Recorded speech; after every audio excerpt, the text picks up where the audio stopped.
आंखों में एंडलेसली देखना चाहता है, तुम्हारे बालों से खेलना चाहता है। मैंने ये सब बहुत मिस किया। और बता दो। लड़की उफ गाड़ी था। सीरियल ये रिश्ता क्या कराता है कि आने वाले एपिसोड होने वाले हैं ज़बरदस्त। आने वाले एपिसोड में दोस्तों आप देखेंगे कि अरमान और अबीरा का रोमांस, उधर शादी की भी तैयारा और विलन की भी एंट्री।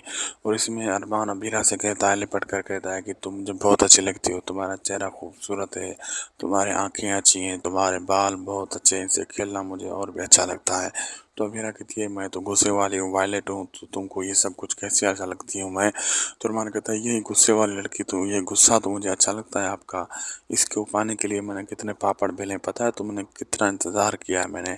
और अबीरा और ये रोमांस कर रहे होते हैं, इतनी देर में ऊपर से दादी भी टपक पड़ती है, दादी सा। तो अब आगे देखना मज़ेदार होगा क्या क्या होने वाला है।